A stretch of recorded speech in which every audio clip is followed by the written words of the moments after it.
नमस्कार आपण मैंने देखुन आकाश मीडिया सोहेला नर्सरी स्थित महिमा आश्रम ठाने आमर चंद्रोदयार वार्षिक उत्सव एवं कौशल वाल्मीकि हेमचंद्र आचार्यंकर 100तम जयंती पालन करा जायछि। अवसर प्राप्त अध्यापक टेकचांद द्वानंकर सभापतित्व अनुष्ठित सभारे मुख्य अतिथि भावे सोहेला ब्लॉगर पूर्वतन ब्लॉक अध्यक्ष जीवर्धन बरिहा, विशिष्ट अतिथि भावे डॉक्टर शिशिर कुमार साहू, डॉक्टर प्रीतिश आचार्य, सम्मानित अतिथि भावे विशिष्ट साहित्यिक डॉक्टर सुभाष मेहर, समाजसेवी अनिल प्रधान और मुख्य वक्ता भावे साहित्यिक अशोक पूजारी जोगदे हेमचंद्र साहित्य उपरे आलोकपात करथिले। फुलगछटा मरीबा केन एटकी सुंदर सपन प्रेमिका हूँ सपन सपन ही रहू सत नहीं नरिहा पेन नहीं दो मुई दो थिमी स्वर्ग पेन सागुआ ही लसरसातिल पालू थाओ सपन सपन ही रहू सत नहीं हो सपन सपन ही रहू सत नहीं। महापुरु हो महापुरु तुई महामेरु मुई सुरु तुई महामेरु मुई सुरु हो महापुरु तुई महामेरु मुई सुरु। समस्त को नमस्कार। आज कौशल वाल्मीकि हेमचंद्र आचार्यंकर 100तम जन्म वर्ष तिथि और आज आम सोहेला चंद्रोदया पत्रिका तरफ सोहेला महिमा आश्रम समस्त सोहेला अंचल कवि लेखक सारस्वत साधक समस्त एकत्रित होकर 100तम जन्म दिवस के पालन करुचु। कौशल वाल्मीकि हेमचंद्र आचार्य आमर अंचल सम्बलपुरी भाषा जड़े दिग्दर्शक पहले अत्युक्ति न है द्वारा रचित रामराहा आमर सबुठान गोटे अमूल्य संपद है एवं तार संगे संगे सतरसती वृंदावती एवं कथा कथानी आमर जेन भारे कथानी सत्सथानी भारे कथा हारे फूल सब गुड़ाक ग्रामीण जीवन आमर जेन गाँ गहलीर कथा गाँ अंचल लोक मान कथा के नहीं करी से साहित्य सृष्टि करिछन। तार संगे मोर विचार तो सबुठान गोटे सर्वश्रेष्ठ कृति हवा नुनी जेनटा कि आम विभिन्न समय दाबी कर आसुँ संबलपुर विश्वविद्यालय जेन परफॉर्मिंग आर्ट की जेन आम रोचे तार कोर्स भितर ताके नियाजु बोलिक नुनी रे संबलपुर अंचल इतिहास भूगोल संगे संबलपुर अंचल संस्कृति विचारधारा सबकि सेठाने सम्मिलित होइछे सबकि प्रस्फुटित होइछे। तो तांकर साहित्य जिते यथार्थ जितकी मूल्यवान हवार कथा जिते आमर कवि लेखक मान उद्यम द्वारा प्रचारित होचे किंतु सरकार द्वारा बा आमर अन्यान्य अनुष्ठान मान द्वारा जिते परिमाण रे ताके गुरुत्व दिया जावर कथा से नहीं दिया जावर कथा। तो आज शतवार्षिकी अवसर अंतत पक्षे आम समस्ते एकत्रित होकर सरकार को दाबी जनावा जे यथायोग्य तांकर साहित्यर मूल्यांकन हो और शतवार्षिकीटा आम आहरी गोटे बरस धरिक सुंदर भाव तांकर साहित्य केमतागरे चर्चा करी करमा मैं समस्त को निवेदन करुचे ताही मोर आज शतवार्षिकी निवेदन। अशोक कुमार पूजारी आज आम समस्त लगी गोटे बहुत पवित्र दिन टे कौशल वाल्मीकि हेमचंद्र आचार्य को श्रद्धांजलि जनावार लगे आम इन समवेत आमर पीढ़ी लगी ये गोटे सौभाग्यर कथा है जे आमर वाल्मीकि को संगे आम सानिध्य पाइछुं जीवित अवस्था प्रेरणा पाइछुं उत्साह पाइछुं आउ गोटे विस्मय प्रतिभाटे आमर अंचल लगे ओडिया साहित्य लगे एवं सम्बलपुरी कौशली साहित्य लगे आउ तांकर जेन व्यक्ति जीवन अच्छे बहुत आदर्श एवं महान डाउन टू रन एकदम डाउन टू अर्थ जीवन शैली निछक गलिया परिवेश रे अति साधारण मामूली लोक मान संगे रहीकिरी से साधना भितरे जेन उत्तरित ही प्रतिभा एवं तार जेन प्रतिफलन ही लेखनी रे काव्य कविता रे तारपरे से जेन मानकर संगे मिसुथिले से मानकर लगी साहित्य सृष्टि करिछन बड़बड़िया लोक मान लगी नहीं करी जेन माने साहित्यर रस आस्वादन करि पारुथिले प्रकृति रे से मानकर संगे रहीकिरी से मानकर लगी ही तांकर साहित्य सर्जना है। कीर्तन गीत लेखवार नो संचार गीत लेखवार नो नाटक लेखवाटा नाटक निर्देशना देवाटा कृषक मानकर लगी कृषक मानकर समस्या लगी ଅଭାବ ଅନାଟନରେ ରହୁଥିବା ଲୋକମାନଙ୍କର ଚାଷୀମାନଙ୍କର ସହାୟତା କି ସେ ଯେନ୍ ଉପଲବ୍ଧି କରିଛନ୍ ନିଜେ ଗୋଟେ ଚାଷୀ ହେବାର ସାଙ୍ଗେ ଯେନ୍ ତାଙ୍କର ଯେନ୍ ଜୀବନ ଅନୁଭୂତିଟା ପ୍ରତ୍ୟକ୍ଷ ଅନୁଭୂତିଟା ସେଟା ହିଁ ତାଙ୍କର ସାହିତ୍ୟରେ ପ୍ରତିଫଳିତ ହେଇଛି ସବୁ ଜାଗାରେ। ଆଉ ସବୁନୁ ବଡ଼ କଥା ହେଲା ରାମରାହାର ଯେନ୍ ଅବଦାନଟା ଆମର ସାହିତ୍ୟକେ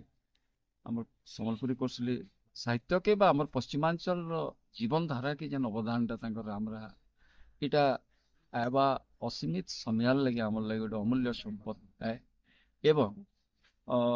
ରାମାୟଣ ମହାଭାରତ ଭଳିଆ ମହାକାବ୍ୟ ସାଧାରଣ କବିଟେ ଲେଖିନି ବେଲେ କେବେ ଲେଖିନି ତୁଳସୀଦାସଟେ ହେମି ବେଲେ ନେଇ ହେଇପାରେ ସେଥିର୍ଲାଗି ଉପରବାଲାଙ୍କର ଯୋଜନା ଥିସି ମାଧ୍ୟମ କରସନ୍ ଆଉ ହେମଚନ୍ଦ୍ର ଆଚାର୍ଯ୍ୟ ଆମର ଭାଷା ସାହିତ୍ୟ ଲାଗି ପ୍ରଭୁ ଶ୍ରୀରାମଙ୍କର ଗୋଟେ ମାଧ୍ୟମ ହିସାବରେ ଏଇ ଅବଦାନ ଦେଇଯାଇଛନ୍ ଏଥିଲାଗି ଆମେ ଋଣୀ। ଆଉ ଖାଲି ଗୋଟେ ଜିନିଷ ମୁଇଁ ଲଜ୍ଜା ଅନୁଭବ କରସି ଯେ ତାଙ୍କର ଭଳିଆ ତାଙ୍କର ଯେନ୍ ଅବଦାନ ଆମର ଲାଗି ଆମେ ତାଙ୍କୁ ଯଥେଷ୍ଟ ପୂଜ୍ୟ ପୂଜା କରି ନି ପାରବାର୍ ବହୁ ଅବହେଳା କରୁଛୁ। ଆଉ ଏଇ ପୂଜ୍ୟ ପୂଜାରେ ଯଦି ଆମେ ଅବହେଳା କର୍ମା ବେଲେ ଆମର ଆଗାମୀ ପିଢ଼ି ପୂଜ୍ୟ ପୂଜାର ପରମ୍ପରାକେ କାଣା ଶିଖିବେ। ଏଥିଲାଗି ଖାଲି ଯେ ପ୍ରୀତିଶ ଆଚାର୍ଯ୍ୟ କି ଗର୍ଭନା ଗାଁ କି ଇନ ଆମେ ସହେଲାନ ସମବେତ ହେବାରଟା ବଡ଼ କଥା ନୁହେଁ। ଏଇଟା ସାରା ପଶ୍ଚିମ ଓଡ଼ିଶାର ସମସ୍ତେ ନିଜର ତରଫରୁ ଏଥିରେ ଯଦି ସାମିଲ ହେବେ ଏବଂ ତାଙ୍କର ସାହିତ୍ୟକେ ପଢ଼ବେ ତାଙ୍କର ସାହିତ୍ୟର ଅନୁଶୀଳନ କରିବେ ଏବଂ ତାଙ୍କୁ ପୂଜା କରିବେ ସବୁ ଜାଗାରେ ବୋଲେ ଆଗାମୀ ପିଢ଼ି ବି ଏଥିରେ ବହୁତ କିଛି ଅନୁପ୍ରେରିତ ହେବେ ଶିକ୍ଷା ଲାଭ କରିବେ। ଧନ୍ୟବାଦ। ହେମଚନ୍ଦ୍ର ଆଚାର୍ଯ୍ୟଙ୍କର ଜନ୍ମ 26 ଏପ୍ରିଲ 1926 আর সে অনুসারে ইহাদে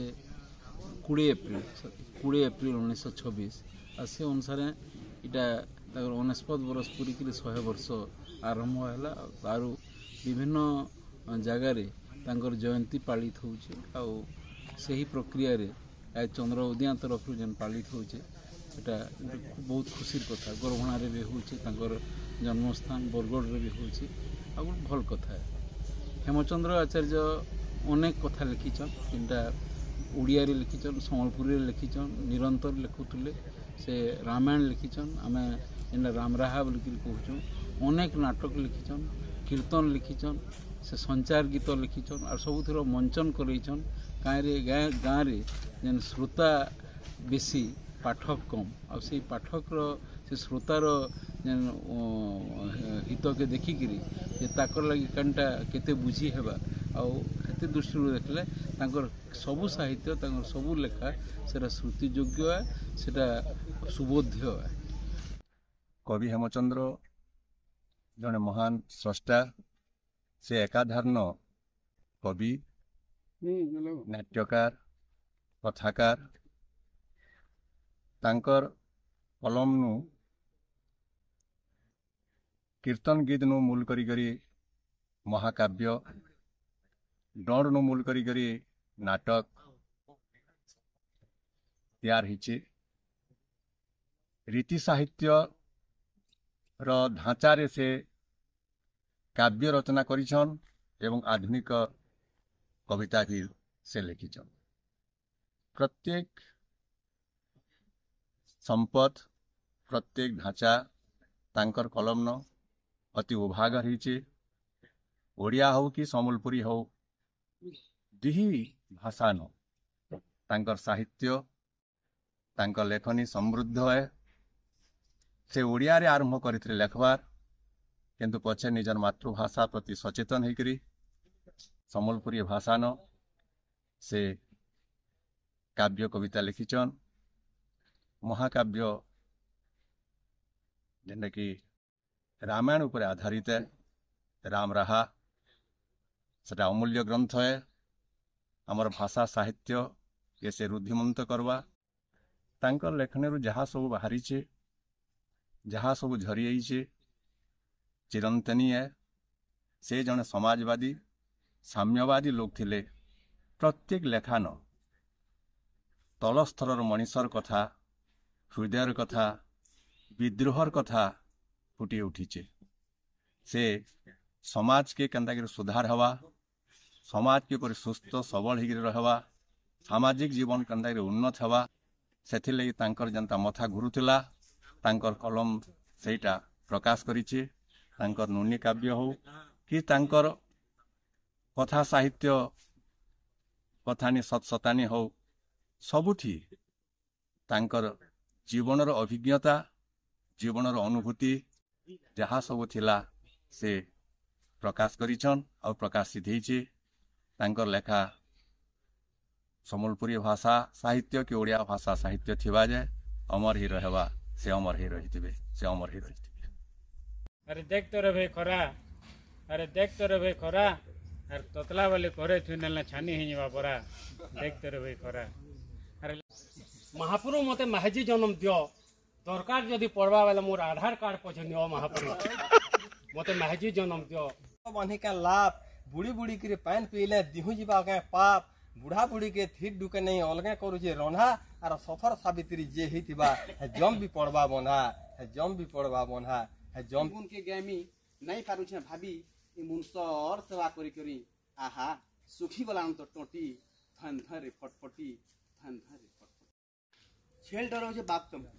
छेल डरो जे बाप चमकु छे केनताई परिस्थिति देखल लागसी हमरी निराहाजेर परिस्थिति